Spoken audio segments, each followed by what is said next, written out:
자, 반갑습니다. 이번에는 검색하고 해싱이에요. 둘 다 어떤 값을 찾을 때 쓰는 겁니다. 그래서 우선은 검색이라고 하는 것은 어떤 값을 찾을 때 쓰는 거겠죠. 그죠? 그래서 검색 방식에는 우선은 이분 검색이라는 애가 있어요. 얘도 나중에 이제 실기에 가서 보시면 배울 텐데, 출제된 적은 없습니다만, 그래도 이론적인 내용을 좀 알고 계셔야 돼요. 그래서, 여기 이론적인 내용을 한번 읽어보시고요. 검색을 어떤 식으로 하는지에 대한 걸 제가 한번 말씀드려 볼게요. 자, 쭉 이렇게 A부터 시작해가지고 O까지의 데이터가 있다. 근데 내가 그 중에 2를 찾고 싶은 거예요. 검색을 딱 한 거야. 여기서 문제 D라고 했구나. D로 하자. 문제 제시한 대로. 제시한 대로 해야지. 딴 거 하면 안 됩니다. 그치? 자, D를 찾고자 하는 거예요. 그랬을 때 얘네가 사실은 뭐 A, B, C, D 이렇게 있는 거지만 숫자로 넣으면 훨씬 더 간단합니다. 그래서 2분 검색은 말 그대로 얘네 총 개수가 15개면 얘를 반으로 쪼개는 거예요. 쪼개는 공식은 여기 나와요. 그래서 첫 번째 배열과 15번째 배열을 더해요. 그러면 16이 나오겠죠? 걔를 2로 나눴을 때 나온 값이 기준점이 됩니다. 얘를 이용을 해서 물어보는 거야. 야, 너 D보다 뒤에 있는 문자니? 앞에 있는 문자니? 물어봐요. 그러면 D하고 비교를 해가지고 H는 당연히 D보다 뒤에 있으니까 나는 D의 뒤에 있어. 그러면 쫙 하고 잘라버립니다. 얘는 날려버려요. 그리고 나서 요것만 대상으로 해서 우리가 정렬을 해나가는 거예요. 똑같은 방식으로. 대신에 얘에 대한 앞에 보시면 아시겠지만 전제 조건이 있어요. 안에 있는 데이터는 오름차순이든 내림차순이든 정렬이 되어 있어야 합니다. 이분 검색의 전제 조건은 안에 있는 데이터가 정렬이 돼 있어야 돼요. 그래야 크기 비교를 해서 잘라내서 없애죠. 자, 다음번에 그러면 이번에는요 2하고 7이에요. 그럼 8, 2 하면 되죠. 그럼 4가 나와요. 자, 그러면은 4를 딱 갔을 때 여기서 하나 제가 빼먹은 게 있네. 자, 8을 찾았을 때 야, 네가 니랑 D랑 똑같냐 물어봐요. 아니? 그럼 네가 크냐 작냐를 물어보게 됩니다. 순서가 하나 빠졌어요. 거기서 네가 D랑 똑같냐? 라는 걸 한번 물어봐요. 그래서 여기 이제 4가 찾아졌으니까 물어보는 거야. 야, 네 D랑 똑같냐? 그럼 찾아서 끝이에요. 그런데 만약에 좀 더 아까처럼 제가 2를 찾는다고 했으면 야, 네 D하고 똑같냐? 2하고 똑같냐? 아니, 니는 2의 앞에 2보다 작은 값이니 큰 값이니 물어봐서 걔보다 작은 값이야. 그러면 얘네를 잘라내서 없앱니다. 됐죠? 우선은 D는 이렇게 찾는다는 걸 아실 거예요. 다음에 이번에는 요 2를 찾아가는 거예요. 자, 5하고 7을 더해요. 5하고 7 더하면 얼마 나오냐? 12 나오죠? 나누기 2하면 6 나옵니다. 요 놈을 찾아요. 야, 네 2하고 같냐? 아니? 그럼 네가 2하고 크기가 비교했을 때 뒤에 있니 앞에 있니 물어봐요. 나 뒤에 있어. 나는 2보다 크니까 뒤쪽이야. 그러면 얘네를 또 날려버립니다. 다음에 이번에는 어떻게 돼요? 5만 남았네. 자, 5만 남았죠? 그러면 마지막에 얘가 이렇게 2가 여기 있는 거를 찾아내게 되는 거죠. 됐습니까?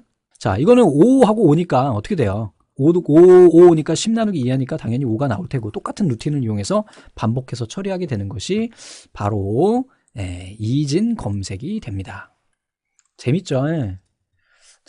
재밌냐? 자, 이렇게 해서 하는 거고요.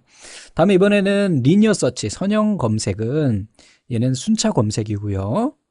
선형, 리니어, 순서대로 차례 검색해 나가는 겁니다. 주어진 자료에 원소를 첫 번째 레코드부터 순차적으로 검색해서 해당 키가 있는 데까지 찾아가는 가장 간단한 방법이 되겠죠. 데이터를 특별히 조직화할 필요도 없고 다양한 상황에서도 사용할 수 있는 장점이 있지만 n개 입력 자료에 대해서 평균적으로 n 나누기 2번에 비교를 해야 됨으로써 효율적이지 못하다. 대신에 가장 간단하다. 다음에 이번에 피보나치 검색이라는 애가 있어요. 여러분들 피보나치는 뭔지 아시죠? 모르는 분들을 위해서 피보나치 수열을 아실 겁니다. 그래서 맨 처음에 11로 시작합니다.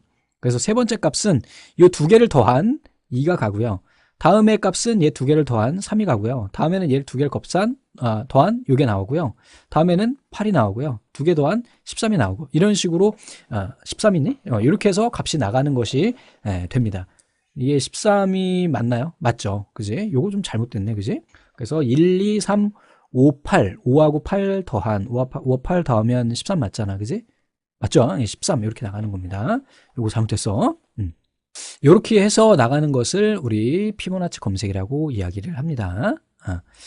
자, 됐고 다음에 그냥 이론적으로만 알고 계세요. 블록 검색은 전체 레코드의 일정한 블록으로 분리한 다음에 블록 내 키값의 순서대로 비교해서 원하는 값을 찾는 기법이래요.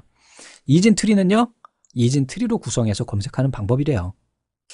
얘네를 데이터를 입력하는 순서대로 첫 번째 값을 근노드로 지정하고 근노드보다 작으면 왼쪽, 크면 오른쪽에 연결해서 구성한대요.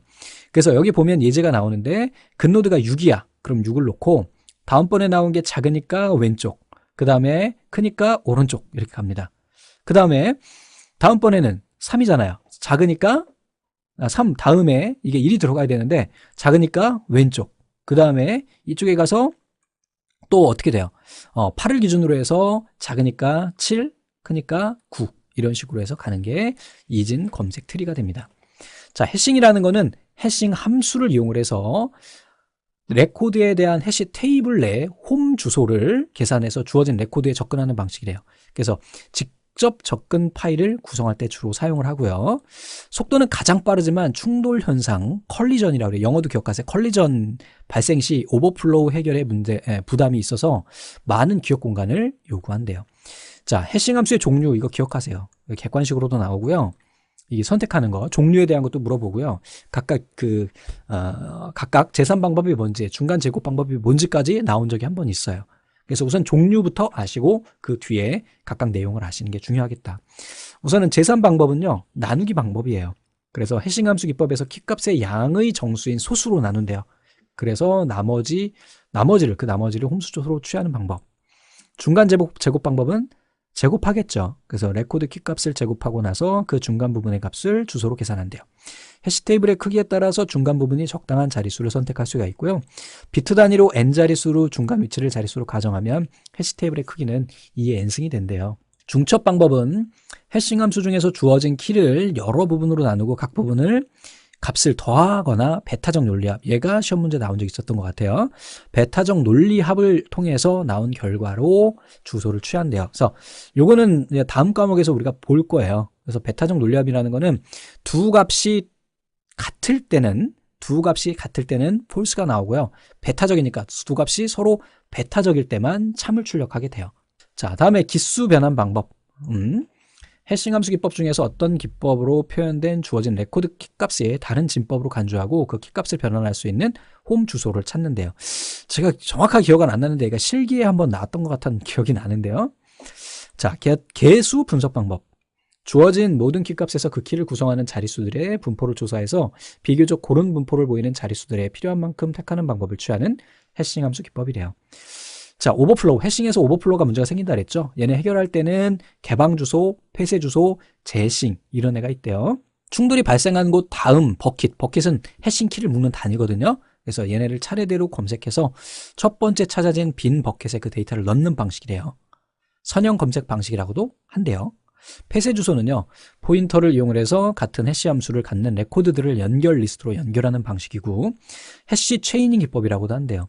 자, 재해싱은 충돌이 발생하면 새로운 해시 함수를 적용해서 새로운 홈 주소를 만들어 나간대요. 자, 문제에는 기본 내용이 없는 내용도 좀 추가가 됐는데요. 그 부분은 양해 부탁드리고 문제를 보면서 정리해 주시면 좋을 것 같아요. 우선 얘도 좀 종종 출제되는 애입니다. 해싱에서 동일한 홈 주소로 인해서 충돌이 일어나는데 그 충돌이 일어났었던 그 레코드들의 집합을 뭐라고 하느냐? 얘가 동의어입니다. 시노님, 동의어. 영어로도 알고 계세요. 제가 적어드릴게요. 아, 참 밑에 닭 있지? 시노님, 동의어입니다. 동일하기 때문에 충돌이 발생한 거고 걔네들의 집합을 우리가 동의어, 시노님이라고 이야기합니다.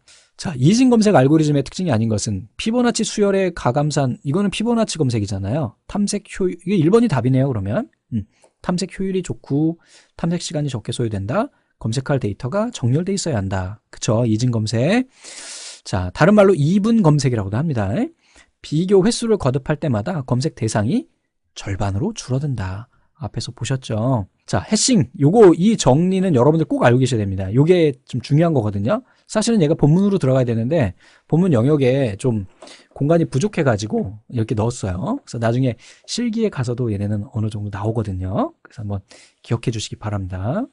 우리 버킷이라고 하는 거는 하나의 주소를 갖는 파일의 한 구역을 의미하고요. 버킷의 크기는 같은 주소에 포함될 수 있는 레코드 수를 의미한다. 맞아요. 자, 다음에 슬롯이에요. 슬롯이란 한 개의 레코드를 저장할 수 있는 공간으로 n개의 슬롯이 모여서 하나의 버킷을 형성한다. 정리해 두세요.